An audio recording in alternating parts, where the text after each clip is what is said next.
My guest today is Roger Lee, co-founder and chief operating officer of PaperG, an advertising technology startup that automates online advertising for more than 20,000 local small business advertisers through 150 media companies, including Hearst, Gannett, and AOL. PaperG was named one of Forbes magazine's 100 most promising companies in America and was described by the New York Times as an ad engine to put madmen out of business. Prior to PaperG, Roger was a co-creator of the Sub-Profile Network, a group of teen-oriented websites attracting 7 million unique visitors and 20 million page views monthly through 3 of the top 10 most visited websites by teenagers, according to Nielsen Net Ratings. Roger, it's a real treat to have you. Welcome, and thank you so much for joining me. Thanks, Andrew. Great to be here. I'd love to start out first by just getting a sense of your background. Can you tell us, how old are you, what's your academic background, and where have you worked in the past? Sure. So I'm 26 years old. I studied applied math at Harvard, and I started PaperG right out of college. So this is my first full-time job. Awesome. I guess pretty unusual for college students who often don't have a clear idea exactly what they're going to do right out of school. You started a company. Tell me a little bit about how that career decision unfolded and kind of what was going through your head in college and kind of what you were evaluating before you decided to take the plunge and instead start your own company, and what the journey has been like since the time you graduated from college to your current role at PaperG. And in particular, if you could shed light on what the thought processes you went through were at critical moments along the way.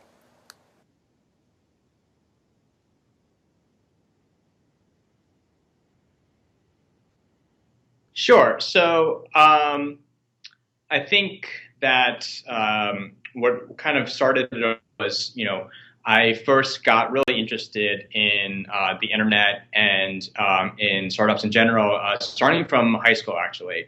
I made my first, commercial website when I was 13. It was a site called antistudy.com. It was a search engine for free book notes or study guides. So basically, it came about because I was in English class.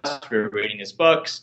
I wanted to get the cliff notes on them, get the summaries. But all the sites out there had different books. So Spark Notes would have these books, and Cliff Notes would have these books. Pink Monkey would have these books, and so it was kind of painful to do each site one at a time to figure out which one had the study guide of the book that I was reading. So I just made basically a search engine for those sites so they can just type in the name of the book, and it would just link to all the study guides that there were for that book, mostly intended just for my personal use, and of course I shared it with a few classmates, but I guess before you knew it, there were people visiting the site from schools that I didn't even know, and pretty soon all across the country people were coming to the site, and that was kind of like the first time that I really felt or realized how powerful the internet was, where I, sort of a 13-year-old, just kind of made a website for my personal use and for some friends, and turned out to be, this thing that people who I didn't even know from other parts of the country that I've never been to were actually visiting and getting value from and really enjoying. And so, that to me was, as a kid was really awesome. The idea that, someone sitting from their home computer could just make something that could then have such an impact that's disproportionate to the person creating it, was to me fascinating at the time. It became even more fascinating when someone emailed me out of the blue and said, "Hey, I want to advertise on your site. I'll cut you a check for $1,600 tomorrow if you let me put put my banner ad up on your site." And up until that point, I had not thought about making any money off this. I just kind of thought it was cool that thousands of people across the country were using the site that I created. But now it sounded like someone was going to write me a check for more money than I'd ever seen in my life. No questions asked. And, so then sort of realizing that not only was this really cool, have such an impact on so many people that I didn't know, but I could even make money from it. It kind of became wow, this is the coolest thing ever. This is awesome. There's nothing that could be better than doing something that I really enjoy doing and having all these people derive value or pleasure from it, and then making money from it too. So that really drew me to the internet to start with. And then a couple years later, when I was a sophomore in high school, I made another website with a high school friend of mine called subprofile.com, and we can talk about that later if you'd like. And that one ended up being an even bigger hit than Anti-Study, had about 3 million users. And I was kind of hooked. It was really really amazing, especially again, just I was in high school at the time, so I was not expecting I'd be able to have that kind of impact. So by the time I got to Harvard and was sort of thinking about what I wanted to do as a career, I had already sort of had this sort of experience with the internet from high school, and with this really interest and in my head about, this is something that's really cool. And, if I could make a living off this, why wouldn't I do this for the rest of my life? That said, being in college is supposed to explore new things. And so, and I was an applied math major. And so like all applied math majors did in Harvard, I did the obligatory Wall Street internship. I interned at JP Morgan, and just to see what finance might be like. And realized from that summer experience it wasn't for me. It wasn't what I wanted to do. Didn't get the same feeling of impact and what I wanted to, something fulfilling that I wanted to do as a career as I did from the internet. And then senior year, I sort of, so I thought, okay, well, finance is not for me. So that leaves what? That leaves consulting. That's the two things that, people in my class did. It was either finance or consulting. I had already rolled out finance. So, hey, let's try out consulting. And so I interviewed and ended up getting an offer from McKinsey in New York City for a full-time offer for after graduation. And so, that was kind of what I was considering at the time. Senior year was, should I go to McKinsey after graduating? It seemed like a good business experience. I get exposed to all these different industries and strategy and, the usual consulting sales pitch. But as it turned out, I didn't end up doing that. I ended up deciding to co-found PaperG instead. And McKinsey was actually nice enough to offer to defer my offer for a year so that I could pursue PaperG instead. And so that became a no-brainer to me because, I could sort of be able to try PaperG out, see how it was working, and, still go to McKinsey in a year and just join them a little bit later than originally expected. Of course, as it turns out, I never ended up going to McKinsey. A year later, PaperG was, starting to do well and starting to get off the ground. And, I kind of did some soul searching and really, thought and realized that, tech startups, that's, what I've always wanted to do even before college. And that's certainly what the right path for me is. And so McKinsey let me keep working on PaperG and not go. Sure, awesome. Thanks so much for doing the walkthrough. I want to spend a lot of time talking about PaperG in a moment, but even before that, tell me a little bit about you built the first website at 13, and once you're lucky, perhaps you built a second website in high school, and it was even bigger. This is not normal grade school, high school behavior, and certainly performance. Yeah, what? Yeah, what? Today. But certainly at the time, when I was a teen, this, most people weren't doing this. Right, exactly. So what? How did you figure out what to do, how to build, how to get users, how to grow it from nothing to 3 million users, how to market the thing? How the things that internet businesses normally do, how did you figure out what to do? Right.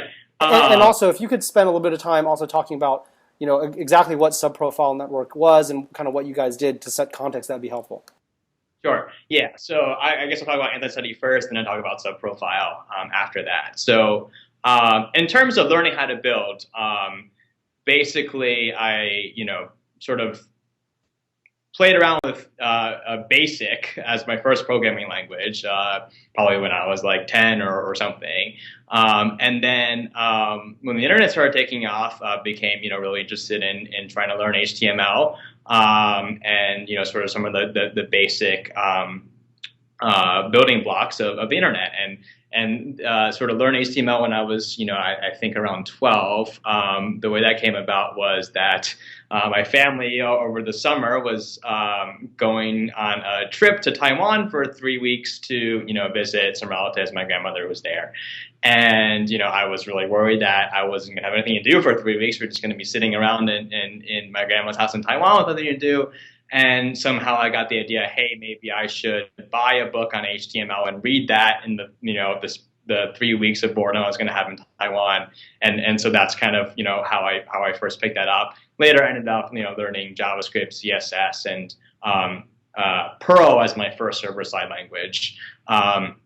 So that's kind of, how that happened. Kind of just by accident, really. It's just, I had some free time and just needed to fill it. And so I decided to pick up some web programming. And so that's, got me, enough skill set to be able to build anti-study. In terms of marketing, though, that was, and monetization for that matter, that was brand new. I had not built the site with any marketing plan in mind. Really, it was just a tool for myself and my friends. And so I ended up stumbling into the world of SEO, search engine optimization, when I found out that I was starting to get more traffic on anti-study than I expected. I thought it was just going to be me and a few friends. Turns out, started, hundreds of people starting visiting, and then thousands, and then tens of thousands. And going through the analytics, realized that a lot of them were coming from Google, which was, a rising search engine at the time. This was, talking 2001 here. And so, hey, that's interesting. Like, the search engine can actually send a lot of traffic my way. And it turned out that for certain keywords, I was ranking, pretty well.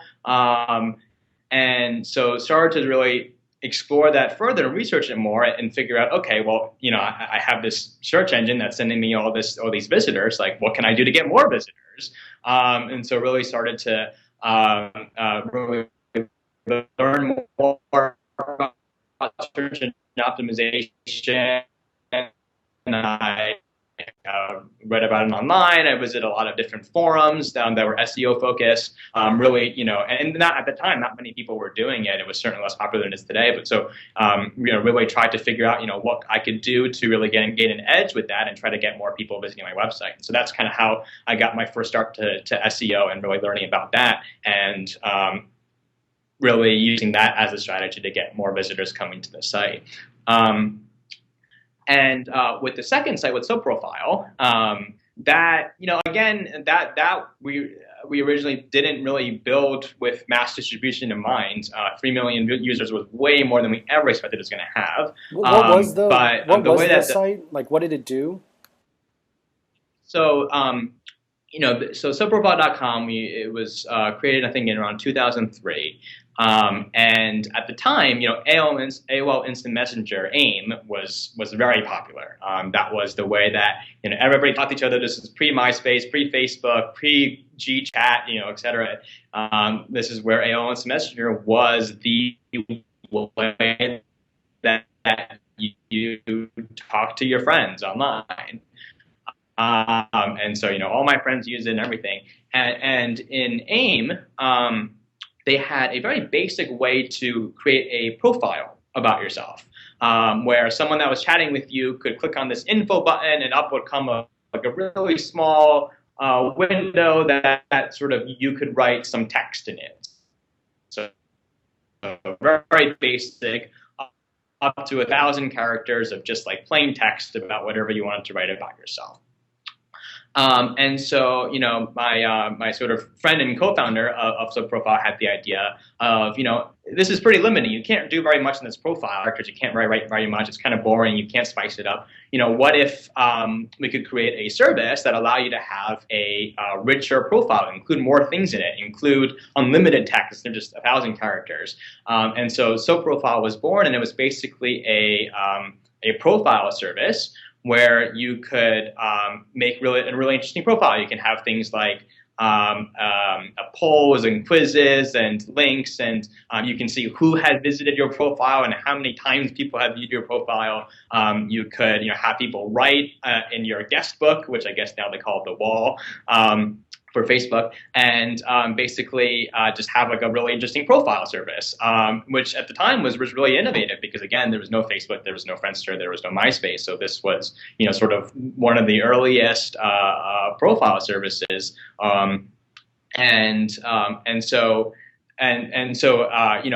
we basically used the service ourselves, and that one grew virally because what would happen is our friends would click on our profile and see that our profile was way different and better and more interesting than everybody else's profile. They would see a link that said, "Hey, this profile is brought to you and powered by subprofile.com. Get yours today." And so they would click on that and sign up, and then their friends would see that profile, and then they would sign up, and their friends. So sort of the classic viral organic growth where AOL Instant Messenger users would just see other people's sub-profiles and end up getting their own. And that's how it kind of spread from, our high school and then ultimately all across the country. And we had sort of 3 million users at our peak. The only thing that, we sort of didn't do was try to build in a friending mechanism inside the profiles, which would have ended up basically becoming the first social network if we had done that. But at the time wasn't necessary because in AOL Instant Messenger, you already had your buddy list. So you already had your friends in AIM, so there was no need to have a separate mechanism to friend people through your sub-profile. But in any case, was an awesome experience, and got tons of people using it. We were able to end up selling ads, in the profiles and in the editing page itself, so be able to monetize the tens of millions of page views that we're getting every single month. So that's sort of where I got my first real experience with online advertising, which became relevant later on with PaperG, which is the startup I'm currently doing, which is an online ad company. And so, two sites, anti-study and SoProfile, that was basically made with our demographic audience in mind, which is making it for ourselves and for our friends. No intentions of really distributing or marketing it or monetizing the time, but ended up stumbling upon sort of SEO and viral marketing, and then online advertising and affiliate programs in order to monetize. Great. So tell me a little bit about you didn't start with the intention of building something to go to market or building something to make it a business necessarily, but what was the most important thing you learned about growing something that could become a business? Getting users from both those experiences. If you had to, crystallize it in a single thought, would you be able to do that, and what would that be? Yeah, I think one really important thing, and something that I constantly keep in mind, and I when I give advice to other people to keep in mind, is that the distribution and how you acquire users is like as important, if not more important, than the product itself. In my case, I ended up stumbling upon SEO as sort of the distribution mechanism and the user acquisition mechanism for anti-study, and the viral growth of SoProfile was inherent in the product, but we very much built that with in mind and how it's going to spread. So we kind of got lucky with those, but once you sort of realized that was going to be a key driver, then we obviously started doing a lot more to do what we could to really drive that up as a way of acquiring more users. I think what I've learned from all this is that the product itself is not enough. Having a good product is obviously a prerequisite to getting users, but is not nearly close to sufficient. And you have to really think about what's going to be the hook that ends up getting these users. Is it going to be SEO? Is it going to be some sort of a viral component to it that you're going to be able to build in, or are you going to have to sort of acquire users through more traditional means like buying Google ads or hiring salespeople or whatever? So I think mostly just the importance of having that strategy in place, is really important for any, startup to succeed, or any product to succeed. And then, of course, another thing I learned at the time was sort of the different ways that you really can get traction, from a user base. It doesn't have to, necessarily be one way. There's a bunch of different ways that it can work, and a lot of it's sort of dependent on your offering, the product, and how you can, naturally, add a user acquisition mechanism into the product. What if you could choose, like if you were to go and build a product today, if you could choose, what would you prefer as your most preferred or powerful distribution mechanism and traction mechanism?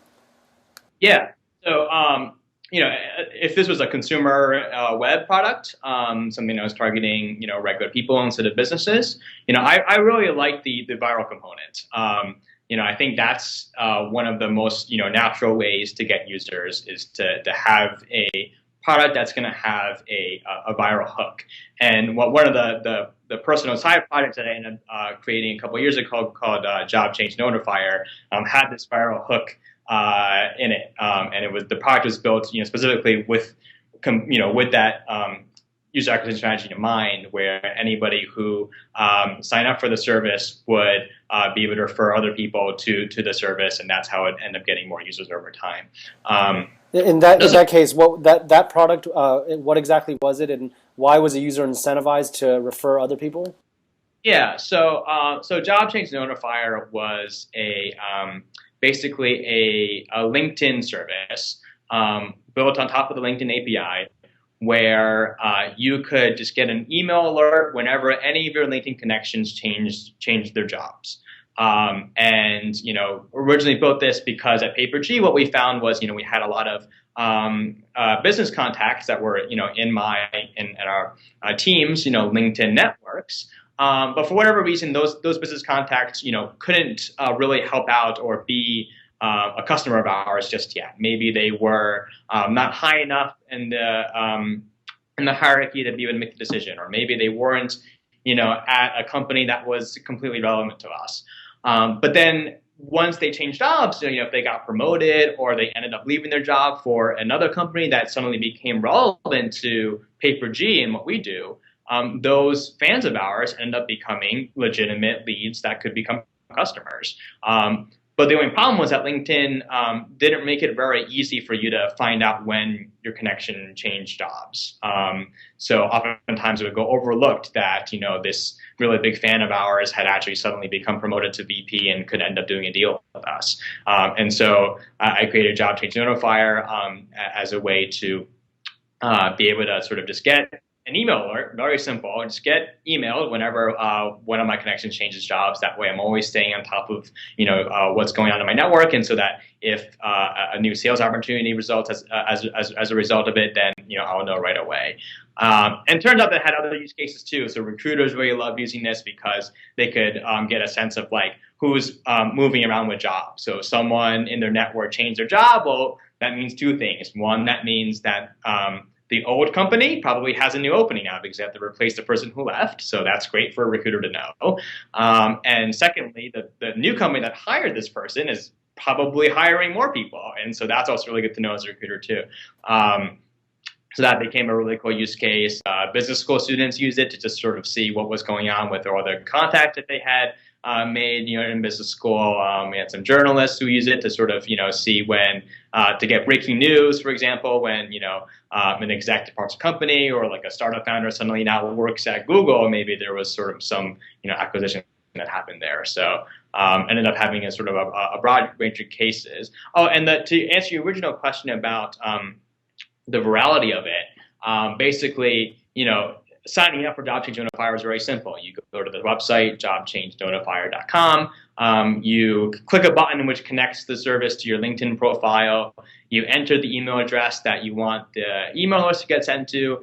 You pick which connections you want to track. And then as a last step, you're encouraged to share it with your LinkedIn friends. So just click one button, and it would post an update to LinkedIn and say, hey, I'm using Job Change Notifier to see when my connections change jobs. Get email alerts too. And so I think that's sort of a case where a lot of the users who sign up for it, obviously really we're going to get a lot of value from the service, want to spread the word and get other people to do so. And we strongly encouraged them to do that. And, so by doing so, then, you get sort of this organic growth where all of their connections in LinkedIn see the status update. And, if they're interested in it, they can sign up too, and then they can share that. And then over time, you just get a sort of a steady recurring stream of people referring each other to the service. That was really easy to do. Got it. And then you see this with a lot of social networks or social network apps these days, where you're strongly encouraged to share this with your friends or to broadcast it or anything else. So right. And you ended up getting like a LinkedIn recruiter reached out to you for a potential software engineering job. I understand. Is that right? Yeah, exactly. So when I first launched Change Notifier, I was actually trying to stay under LinkedIn's radar because I had heard of them killing a lot of different apps that were built off the API for competitive reasons or sort of hard to understand reasons. And even though I thought Change Notifier was pretty benign, I sort of wanted to play it safe and didn't want to sort of necessarily broadcast it to their attention. As it turned out, some of the first people who ended up hearing about Change Notifier were people at LinkedIn, which I guess shouldn't have been too much of a surprise, and ending up actually it turned out that they really liked the service, and so I got an email from a recruiter asking if I wanted to sort of explore a job at LinkedIn. I got some other people reaching out as well, and the service actually ended up getting profiled in TechCrunch and Mashable and all that. So it definitely had its intended effect of spreading quickly, and in fact, even more quickly than I imagined. Even though I was sort of trying to build it with a viral hook in mind. Cool, pretty amazing stuff. Let's switch gears for a moment to PaperG. Tell me a little bit about what's it like working for PaperG, and in your current role, what do you do on a day-to-day basis? If I were to shadow you for a week or a month, what would I observe? Sure. So just a brief overview. PaperG is a local online advertising company. So we're focused on helping small businesses advertise online effectively. Most or many of the ad companies out there right now are really catered towards national or brand advertisers. Companies like JetBlue or American Express, eBay, et cetera. The guys that have the huge budgets. But we really see a big opportunity to allow even the small businesses like the plumbers and dentists of the world to be able to have the same capabilities as these big, national brand advertisers. And so our mission at PaperG is to really help all sorts of businesses and all sorts of advertisers be able to take advantage of online advertising, even if they have small budgets, even if they don't have an ad agency, even if they don't have a designer. Really try to open the playing field and allow anybody to be able to advertise online effectively. So my role there is the president and chief operating officer. So I'm in charge of the sort of the business side of things and making sure that day-to-day operations, everything's running smoothly and that we're growing and we're executing and everything. Sort of most of the business team reports to me in one way or another. So I sort of oversee the product team, the sales team, the account managers, the support team, operations, et cetera. And so when we were smaller, I was doing a lot more things. So, I was in the very early days doing sales, and then end up doing a lot of the product, and developing that out. And then once we ended up actually scaling, getting traction and starting hiring more people, then my role started shifting more towards, managing a team and, making sure that, the entire, team was really, doing the best they could and could succeed as well as they can, and of course, making sure that the company can execute on its vision and helping grow the company as much as possible. And so, at this point, we have about 30 people at PaperG right now, and then that's growing pretty quickly. I think we're doing constant interviews every day. So if you were to shadow me, I think one of the big things that you'd see would be sort of on interviews and be involved in the hiring process and try to really recruit really good talent and really talented people to come join the company and take us to the next level. So, from a day-to-day basis, I'd say, it's if it's the hiring part, the interviews. In terms of the managing aspect of things, that takes its form in the forms of, meetings with various members of the team or the group as a whole. Obviously, lots of emails. Might not be exciting for most of the day. I'm just sort of on my computer answering emails, either from clients or from, internally from people on the team, just helping answer their questions or, giving them suggestions or advice or feedback on what to do or how to approach a particular problem or task.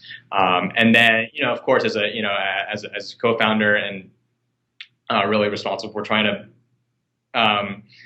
build the startup as much as possible. A lot of our time is, sort of spent with the founders, us sort of discussing strategy and what we should do next, and sort of bigger picture items. Cool. Tell me a little bit about your co-founders. How did you meet them? Did you guys, what was the process and sort of the pre-decision period before you actually decided to, do a startup together, and what led to that decision, and just the context and story around how you met them and why you decided to work together. Yeah, so I have three amazing co-founders, and probably even more amazing is that I didn't know them prior to starting PaperG. So they were actually strangers, which I think is fairly unusual. I think conventional wisdom tells you that you should be very careful about who you start your startup with, because you're basically going to be married to them essentially, and spending long hours and working together and going through really tough times and challenging problems and everything. So everybody says, hey, you should ideally pick someone that you've worked with before, that you work well with, that you complement, that you're friends with or whatever. In my case, I kind of lucked out in that it's worked out so well, even though I actually didn't know them at all. And sort of the story about how we started the company was that in college, I was the publisher of our student newspaper, the Harvard Crimson. So since we didn't get any funding from the university, we were completely independent. So to operate and to fund our costs, we had to make most of our money from advertising. So I sold lots of ads to local businesses, and realized that in the process that it was pretty easy to convince local businesses to advertise in our print newspaper, but actually surprisingly difficult to get them to advertise on our website. This is 2000, still true today, but this is 2008, so even more true 4 years ago. So that was interesting to me, because talking to these businesses, it was clear that they saw the opportunity and the need to really have a presence online and to really take advantage of that, because after all, more and more people are using the internet, and so if you want to reach people wherever they are, it made sense to do more online advertising. But they were kind of I think unsure of how to go about it. They weren't necessarily technically savvy. They weren't sure. They didn't know all the lingo and the jargon associated with online advertising, and they didn't even have an online ad to use or a designer to make one for them. And so that's kind of what got my brain spinning about. Turns out that local online advertising is a $20 billion market, so it's a huge opportunity, but yet you have all these businesses that are sitting on the sidelines that want to be taking advantage of it, but kind of don't know how, or there's these barriers. And so, is there anything we can do with technology to be able to make it easier for them and try to accelerate some of this movement so that these small businesses could really actually take advantage of online advertising? Turns out, time, a group of students from Yale were sort of thinking about the same opportunity. And so I ended up getting connected to, what became one of my co-founders, Victor Wong, through his girlfriend at the time, who was going to Harvard. And so we kind of, met each other that way. and started talking about just sort of what we were thinking about and sort of the problems that we're seeing, trading notes, bouncing ideas off each other, and listening to what Victor and a couple other of his classmates from Yale were working on. And turns out that we had sort of very similar thought processes, and turns out that we were also all very startup minded and were really interested in starting a company, which was rare for the time in 2008. Most people coming out of college, certainly at Harvard and Yale, were thinking going to finance and consulting. Starting a startup was a very rare option at the time. So it was kind of interesting to meet people who were as interested in it as I was. And so we ended up getting together and ultimately started PaperG. Cool. Tell me a little bit about, what, had a good sense of like how the origins of it and what you do on a day-to-day basis. What were those first days like? Like, how did you actually kickstart the engine? Who, how did you decide what to build and when, and all the the logistics of where to meet? I mean, you guys were living in different cities, and take us back to those earliest days, and when it's just conversations and the process in actually turning that into the first tangible movement.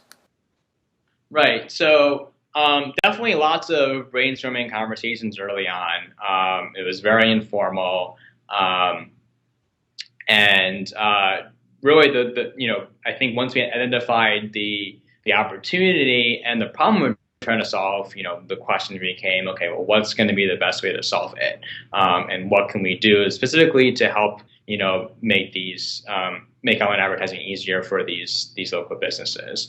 And so the early days, a lot of it was sort of product and figuring out what we're going to build, and that changed a lot. Even in the early days as we were building it, and it ended up changing even more once we ended up getting real customers. And so that was kind of a very iterative process where we would have sort of idea, we would try to build it, we'd try to get feedback from it, because of course, as a B2B company, the product's no good if no one's willing to pay for it. So try to do a lot of experimentation and getting feedback and trying to figure out what was going to solve the problem the best and deliver the most value. We ended up realizing one of the key insights early on was that in order to get the company kickstarted, it wasn't going to be practical for us to sell to small businesses directly. We learned that to do that door-to-door local strategy would require hiring tons and tons of salespeople to go knocking on doors and selling advertising. And we made a conscious decision that we wanted to really focus on the technology. We wanted to be a technology company, and try to make that our competitive advantage, and not have to worry about how we get the money to hire the sales people to knock on doors. And so we ended up realizing that the best way to do this was to build an ad platform that was going to be really suitable for local businesses. So trying to think of everything that a local business would possibly want, to make it simple for them to advertise online, building that out, but actually selling that ad platform to media companies, to larger enterprises, instead of actually selling them to the local businesses directly. And the way that worked was that the media company would end up being our direct customer. They would license our platform and pay us a monthly fee to do so. And then that media company already had tons and tons of local salespeople that already had relationships with local businesses.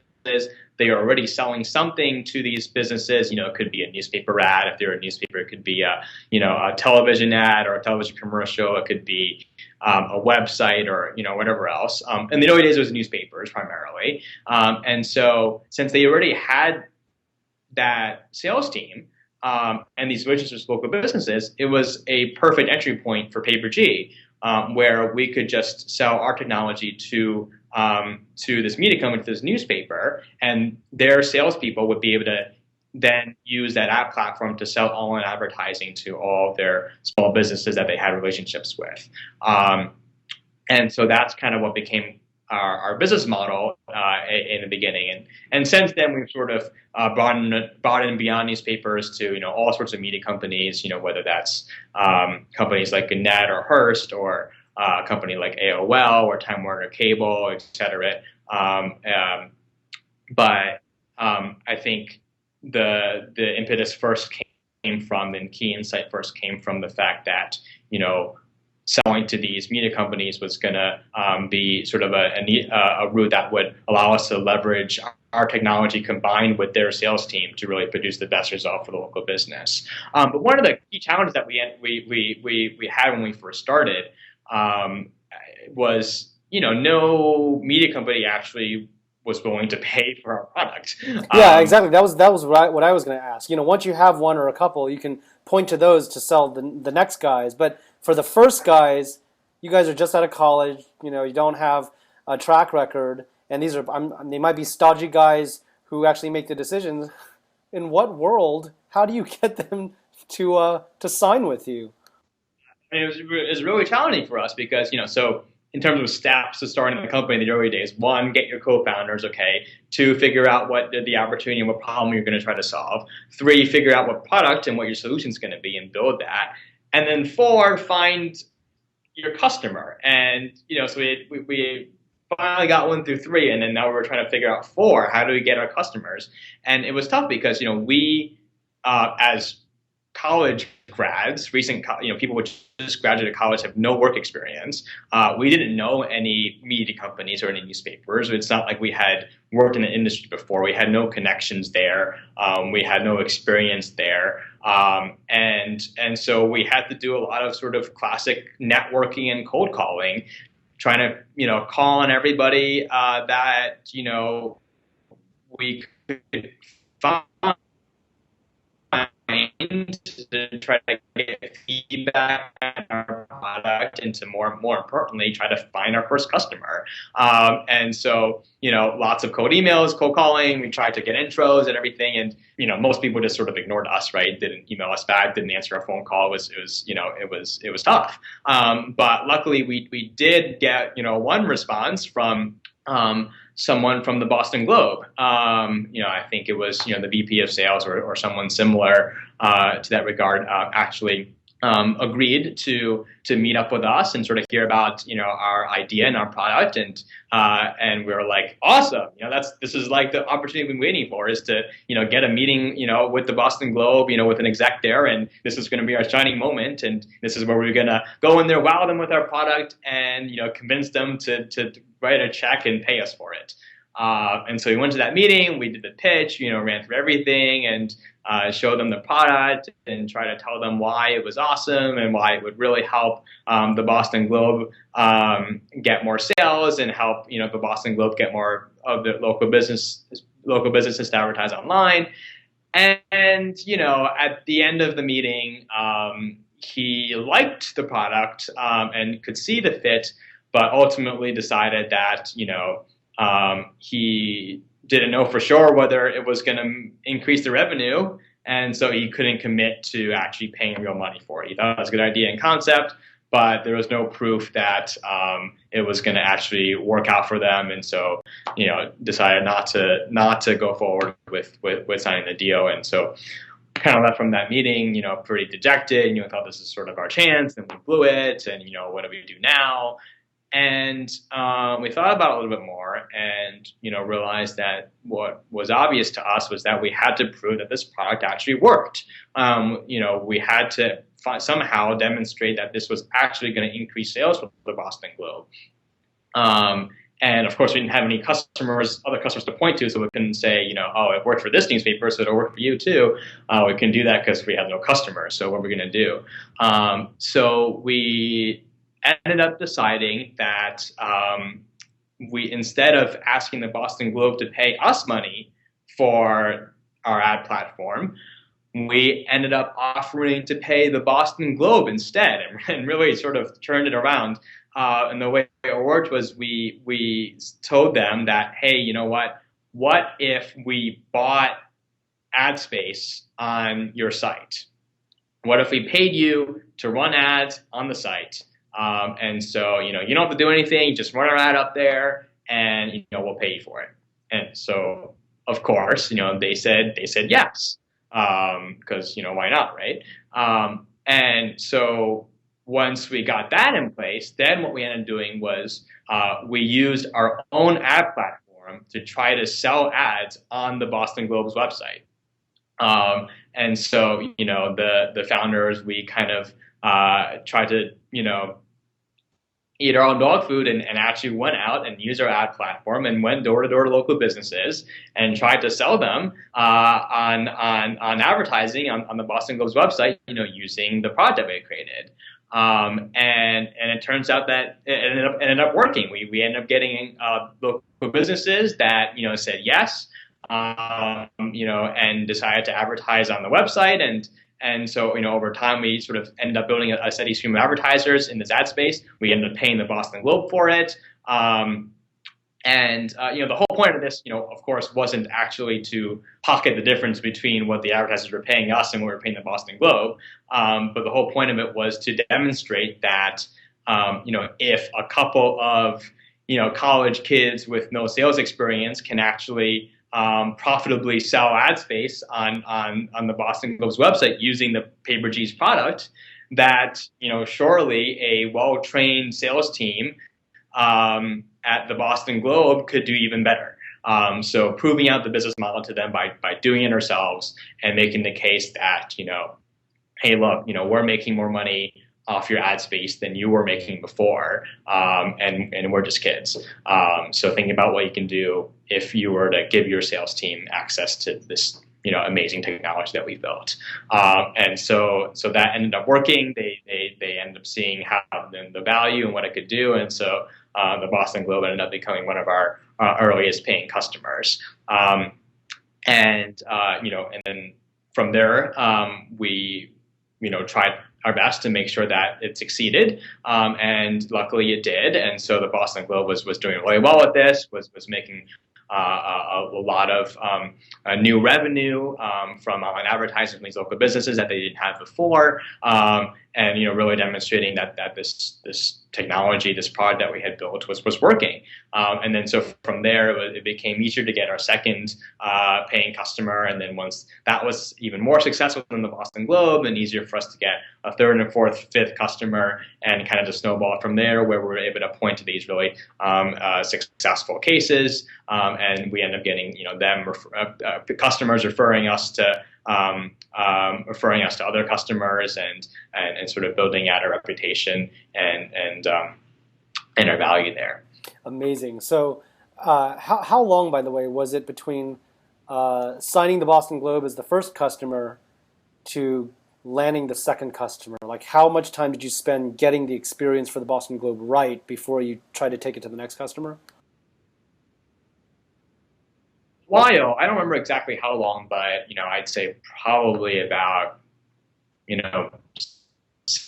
6 months, maybe even a little bit longer. I mean, I think the first customer took a really long time to get. The second customer was not trivial even with the first customer. The third customer was hard still, and it was certainly a challenging process that got easier over time, but definitely in the early days was a lot of work and a lot of effort to try to make it happen. Got it. And meanwhile, you guys were at what point were you doing this in school versus having already graduated and now doing it full time? And if you were once you were full time, like how did you fund all this? You guys still have to pay the rent and buy food and stuff like that. How did you fund this?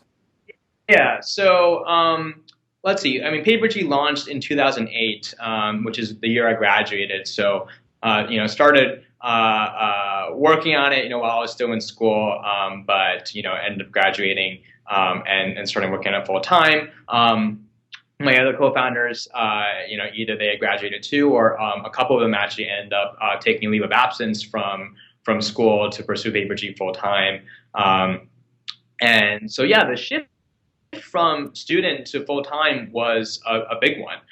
because it meant that we could focus all of energy on the company instead of, having to worry about school and, and senior year and classes and everything at the same time that, we were doing the startup. So, so I'd say that was definitely a pivotal moment when we were able to actually work on it full time. And once we did, we really started seeing things pick up a lot faster than they had before. And actually that was really a really good experience and led me to really give advice to, anybody thinking about starting a startup is that, it doesn't become real until you commit to it full time. When you're still, at your job or, in school or, or whatever else, it's obviously, you can obviously brainstorm and start working on it a little bit and start pursuing it. And in many cases, it's sort of the safest thing to do and probably the most practical way to do it. But it's really when you end up deciding to, take that leave of absence from school or to quit your job or whatever else and start focusing on the startup full time that it becomes real, that things really start to happen. And we certainly saw that with PaperG when we moved from students to working on this full time. In terms of, paying the rent and everything, the nice thing about starting a startup after school, which is interesting, is that you have no baseline for having expectations on how much you're making. It's, we never had a job before, and so we never used to having a steady paycheck anyway, right? We had never really, worked before, and so we were pretty scrappy. We were able to get by with, very little expenses. And not having the expectation or the lifestyle of having been used to a regular paycheck coming in. We did end up raising sort of a small friends and family angel round to sort of, make sure that we could at least pay for the basic living expenses.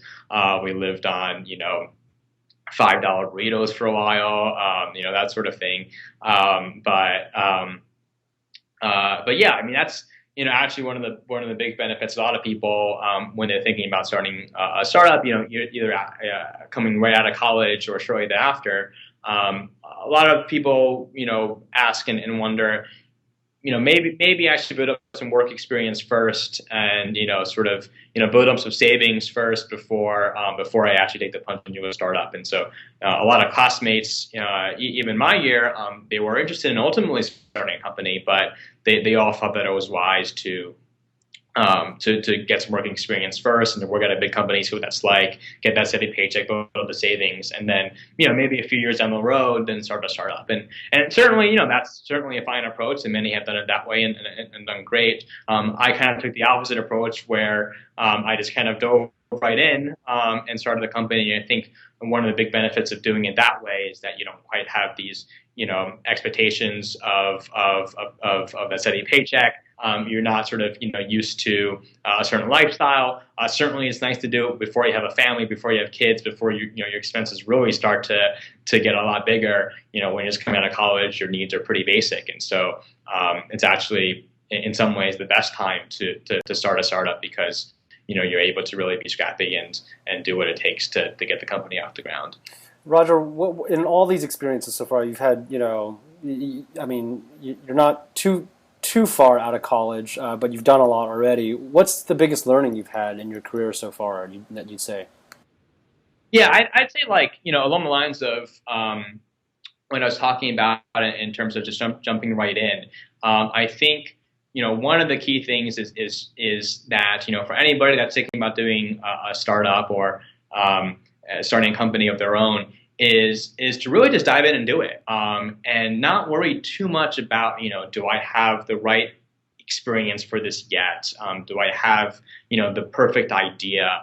I mean, for me, I didn't even have the perfect co-founders. They were strangers, and so I think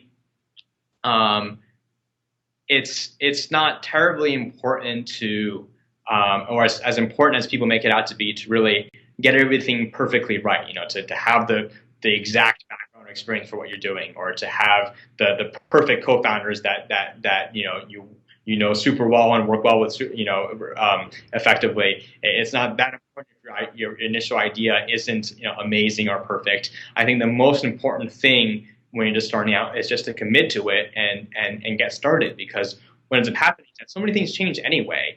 your first idea is almost never going to be what the company ends up becoming. And in terms of the background, the experience, you'll learn a lot of that along the way, and some of the background that you think will be relevant ends up not being as relevant as you thought, or you end up getting new experience while you're doing it. And I think for doing a startup, I think the most important learning experience and the most important part of it is just getting started. It's not going to be great right away. It's going to be a lot of struggle. It's going to be a lot of learning. It's going to be a lot of trial by experience. But that's where honestly you're going to learn way more than you would by trying to get the experience somewhere else, or spending too much time thinking about the idea, or trying to try too hard to find co-founders and stuff. I think I'm the opinion that it's as long as you get something that's sort of good enough to get started, just jump right in and get started, because that's where you're going to really make the most gains, is when you're actually starting in earnest and building it up. And smart people, they'll learn and adapt over time and figure things out and plug in the holes and the weaknesses and really figure out where they need to go to be able to build a successful company. Do you feel that everybody, if they're interested in starting particularly a tech startup, should at least develop technical skills if they're assuming they're not technical? Yeah, I think certainly for me, it was very helpful to have to be able to program. I wouldn't call myself a programmer by trade. I don't do any of it for PaperG currently, but from having made websites in the past and still keeping up with it and working on side projects here and there, it has really helped me understand a couple of things. One is, what is technically possible, being able to really, and that really helps in terms of driving the product and laying out the vision for what the product should be, is sort of knowing what the capabilities are, what the obstacles there are, what the challenges are, and how you can build a defensible product. So that I think for me was really important, is to have that technical background. The other thing too is to be able to understand and really be on top of changes in technology, because oftentimes some of the best companies come when there are major technological shifts that are happening. And whether you're going to end up being the programmer or not, it's important to know enough that you can really understand and follow these trends. Because then you can really take advantage of them in your company, in your startup, in a way that's going to really be able to give you an advantage that all the people who have tried the same thing before you didn't have, because the technology wasn't there yet. So I think for those two reasons, it's been really beneficial for me to have that technical experience and background. Certainly, there are many of great founders who don't have any technical experience, so it's certainly possible to start a successful business without one. So by no means is it required. And also the other thing to note is that even in a tech startup, the innovation doesn't always have to happen in the product or the technology. Many companies out there, their product or technology, honestly, it's pretty straightforward. It might not even be that particularly unique or innovative or hard. But where some companies really succeed is innovating on the distribution, the user acquisition, innovating on the sales or the business model, the pricing model. Really innovating on the operations or whatever. So there's a lot to a business than just the product technology. There's always other stuff as well: sales, operations, fundraising, hiring, marketing, user acquisition, PR, etc. That is in many ways almost equally important as product technology. So I think that's where a founder that might not have technical abilities could still do really well by really thinking hard about the other things that perhaps other founders or other incumbents or competitors are not thinking about. For sure. I understand also that you do work on your own side projects. I think one of your co-founders told me that you should really talk to Roger, because he's really good at building his own side projects that are that help him generate cash flow. Is there anything that you can talk to us about in that regard, or were they the ones that you've already described? Yeah. So actually, for example, IndaStudy.com, it's actually still alive and doing well, 10 years after I first created it. And so, which has been great. And it generates revenue off of, advertising and, affiliate fees by referring them to places where they can buy study guides that might not be available for free. And so I've been able to generate revenue that way. Other side projects of mine are not as money focused. For example, Change Notifier, I have no monetization plans for that. That's just sort of a service that I think was valuable for me and some of the members of the PaperG team that I thought would be valuable for everybody else as well. I think again, I think what really drew me to the internet and startups to begin with was really the fact that a single person, on a machine could really have such an outsized impact and affect, people everywhere and sort of have that influence and that impact in a way that also, in some cases, not all of them, but in some cases, also makes money. And so I think for my goals and what I like to do in my life is to it's the dream job to be able to, work on something that's really interesting to you, that you're passionate about, that you really enjoy doing, and be able to actually make a living out of it. And, I think many people couldn't ask for anything better than that. Cool. Where do you see yourself going ideally in the future, medium term, long term? And how do you think what you're doing today will help you toward that goal? Yeah, so so my plan is to be an entrepreneur and working on tech startups for as long as I can continue to make a living out of it.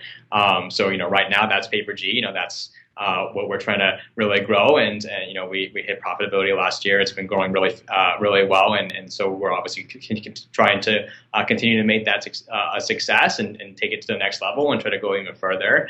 And down the road, I think. And there'll be another startup after that, because I think, again, as I was saying before,